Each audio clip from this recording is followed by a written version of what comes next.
வணக்கம், welcome to the code views. Code வியூஸ்ல நம்ம இன்னைக்கு பார்க்க போற படம் தனுஷ் டைரக்டர்ல வந்திருக்க ரெண்டாவது படம். அதே மாதிரி பவிஷ் டெபி ஹீரோ நடிச்சிருக்க படம் தான் நிலவுக்கு என்மேல் என்னடி கோவம், ஷார்ட்லி கால்ட் அஸ் நிக். ஸோ இந்த படமும் சரி, டிராகனும் சரி, ஸ்பெஷல் இன்ஃப்ளூயன்சர் ஷோ முடிஞ்சிருச்சு. ஸோ அதை சுட சுட பார்த்துட்டு வந்து தமிழ்ல ஃபர்ஸ்ட் ரிவ்யூ தரணுன்றதுக்காக நம்ம சேனல் உழைக்குது. ஸோ சப்ஸ்கிரைப் பண்ணாதவங்க சப்ஸ்கிரைப் பண்ணிக்கோங்க. டக்கன் ரிவ்யூக்குள்ள போயிடலாம். நிலவுக்கு என்மேல் என்னடி கோவம். ஸோ இந்த படம் வந்து பாத்தீங்கன்னா தனுஷோட ரெண்டாவது டைரக்டரல் படம். ஸோ ஃபர்ஸ்ட் படம் ராயன் எல்லாருக்குமே தெரியும். ஸோ ரெண்டாவது படம் ஒரு டக்குன்னு வந்து ஷார்ட் டேர்ம்ல வந்து எடுத்த ஒரு படம், ஒரு லவ் ஸ்டோரி, ஒரு சிம்பிளான ஒரு லவ் ஸ்டோரி. ஸோ அவர் ட்ரெய்லர்லேயே சொல்லியிருப்பாரு, ரொம்ப வந்து யூஸ்வலான ஸ்டோரி, ஜாலியாக வாங்க ஜாலியாக போங்கன்னு. ஸோ அந்த மைண்ட் செட்டில் முதல்ல ஃபிக்ஸ் பண்ணி வந்துவோங்க. ஸோ பவிஷ் அவர் யாருன்னு வந்து நிறைய பேருக்கு தெரியும். ஸோ தெரியாதவங்களுக்கு சொல்லிக்கிறேன், அவர் வந்து தனுஷோட ஒரு அக்கா பையன். ஸோ அவரை வந்து டெபியூ பண்ணி ஹீரோ ஆகணும்னு வந்து தனுஷ் நினைச்சிருக்க ஒரு விஷயம். ஒரு குடும்பத்துக்குள்ள ஒரு அவரே வளர்த்து விடணும்னு நினைக்கிற ஒரு விஷயமா வந்து பார்த்தா ஒரு ரொம்ப நல்ல விஷயம். ஸோ அந்த வகையில் இந்த படம் வந்து இவருக்கு வந்து ஒரு டெபியூவா வந்து எப்படி அமையணுன்றது வந்து தனுஷ் வந்து ரொம்ப வந்து சிம்பிளா ஹேண்டில் பண்ணியிருக்காரு. ரொம்ப காம்ப்ளெக்ஸான ஒரு ஸ்டோரியா எடுத்து, ஒரு த்ரில்லரா எடுத்து அதை வந்து கை வச்சு சொதப்பாம ரொம்ப, நான் வந்து தெளிவாக சொல்ல போகிறேன், இதுதான் யூஸ்வலான ஒரு நார்மலான ஒரு லவ் ஸ்டோரி. ஸோ இதுக்குள்ளே என்னால் சின்ன சின்ன விஷயங்கள் என்ன ப்ளே பண்ண முடியும், புதுசாக இந்த காலத்துக்கு ஜென்சிக்கு ஏற்ற மாதிரி என்ன ட்ரெண்டுக்கு மாற்ற முடியுன்ற ஒரு கான்செப்ட் தான் வந்து எடுத்திருக்காரு. முதல் பாதி எப்படி நகருது அப்படின்னு கேட்டிங்கன்னா, பவிஷ் அதாவது டெபி ஹீரோ அவருக்கும் பிரியா பிரகாஷ் வாரியருக்கும் ஒரு லவ் ட்ராக் தான் ஃபர்ஸ்ட் ஹாஃப்ல கொஞ்சம் கொஞ்சமாக நகரும். ஸோ இது வந்து பார்த்தீங்கன்னா ஃப்ளாஷ்பேக் போர்ஷனில் பவிஷ்க்கு ஆல்ரெடி ஒரு லவ் இருந்திருக்கு. அதாவது பார்த்தீங்கன்னா அனைக்காக்கும் இவருக்கும் வந்து பார்த்தீங்கன்னா ஒரு சூப்பர்மான ஒரு லவ் ட்ராக் இருக்கும். அது வந்து பார்த்தீங்கன்னா ஒரு சில காரணங்களால, மெயினாக சரத்குமார் அவங்க அப்பா சில காரணங்களால ஒரு கேஸ்ட்னு சொல்லிட முடியாது, ஒரு ஸ்டேட்டஸ் விஷயம் எப்படி எல்லா படத்துலையும் வர மாதிரி அந்த ஒரு விஷயத்தினால வந்து பார்த்தீங்கன்னா இவங்களுக்குள்ள செட் ஆகாமல் போயிடுது. அதே மாதிரி சில சில விஷயங்கள்னால வந்து செட் ஆகாமல் போய் ஒரு பிரேக்கப் ஸ்டேஜில் ஆகிடுது.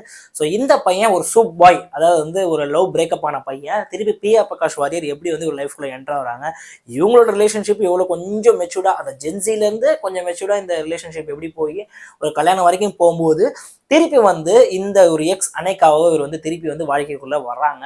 இது வந்து நிறைய படத்துல நீங்க பார்த்துருப்பீங்க. இப்போ ரீசெண்டாக வந்த வந்து காதலிக்க நேரமில்லை ஆகட்டும், ப்ரீவியஸ் டெம்ப்ளேட் அந்த ஜில்லோட ஒரு காதல் ஆகட்டும், ஸோ இதெல்லாம் உங்க மைண்ட்ல வந்து போகும். ஸோ ஃபர்ஸ்ட் ஆஃப் வந்து ஒரு பிரேக்கிங் பாயிண்ட் இன்டர்வல் எதை நோக்கி நகருதுன்னா, ஹீரோ வந்து லவ் பண்றதையும் ஒழுங்கா பண்ண முடியாம எக்ஸ்ல ஒரு பிரேக்கப்பையும் வந்து பாத்தீங்கன்னா லைஃப்குள்ள கரண்டா வந்ததுக்கு அப்புறம் ரெண்டுத்தையும் மிக்ஸ் பண்ணி எப்படி அவரால் வந்து இந்த சைடும் போகாம அந்த சைடு போகாம மாட்டிட்டு முழிக்கிறார் ஒரு சூப் பாய் அப்படின்ற ஒரு இன்டர்வல் பாயிண்ட் தான் இருக்குது. ஸோ செகண்ட் ஆஃப் எப்படி இருக்குன்றது ரொம்ப ரொம்ப பிளண்டா தான் இருக்கு. செகண்ட் ஆஃப் வந்து யாருக்குமே வந்து எப்படி போகுன்றது வந்து என்னதான் இருக்க போகுது, இவ்வளவுதான் இருக்க போகுது, கடைசியில் இவ கூட சேரப்போறான் இவ கூட சேரப்போறான், இதான் நடக்க போகுது அப்படின்றது வந்து எதிர்பார்த்து தான் உட்காருவீங்க. ஸோ அந்த வகையில் செகண்ட் ஆஃப் வந்து பார்த்தீங்கன்னா ரொம்ப ரொம்ப மெலோ ட்ராமாவாக தான் வந்து ட்ரீட் பண்ணியிருக்காரு தனுஷ். சீன்ஸுமே பார்த்தீங்கன்னா பெருசாக எங்கேஜிங்குமே எதுவுமே இருக்காது. அதே மாதிரி அவர் வந்து மாடர்ன் ட்ரெண்டில் ஜென்சி டைமில் எடுக்கணுன்றதே எடுத்திருக்காரு. அதே மாதிரி அவரோட பழைய படங்கள் ரெஃபரன்ஸும் வந்து கொஞ்சம் கொஞ்சம் அங்கே உள்ள அவருக்கு வந்து அந்த சாயல் வந்து தெரியுது. ஸோ இதனால வந்து செகண்ட் ஆஃப் வந்து ரொம்ப ரொம்ப பிளண்ட்டாக தான் போயிருக்கு என்னை பொறுத்த வரைக்கும். ஸோ படம் பார்க்குறப்போ உங்களுக்கும் அது ஃபீல் ஆச்சா இல்லைன்றது வந்து கமெண்ட்ஸில் சொல்லுங்கள். ஃபர்ஸ்ட் ஆஃப் சூப்பராக ஒர்க் அவுட் ஆயிருந்தது. ஸோ செகண்ட் ஆஃப் வந்து அந்த எண்டிங்கும் சரி, அவரோட லவ் ட்ராக் வந்து கடைசி என்ன ஆச்சு, இவங்க ஃப்ரெண்ட்ஸ் செட்டுக்குலாம் வந்து ஒரு தனி ஒரு ஸ்டோரி லைன் வந்து ஃபர்ஸ்ட் ஆஃப்ல போயிட்டு இருக்கும். அதுவுமே வந்து பார்த்தீங்கன்னா செகண்ட் ஆஃப்ல பிளண்டா விட்டுருப்பாங்க. ஸோ இந்த மாதிரி விஷயங்கள் எல்லாமே வந்து பார்த்தீங்கன்னா ரொம்ப ரொம்ப பிளண்டா தான் போய் முடிஞ்சிருக்கு செகண்ட் ஆஃப்.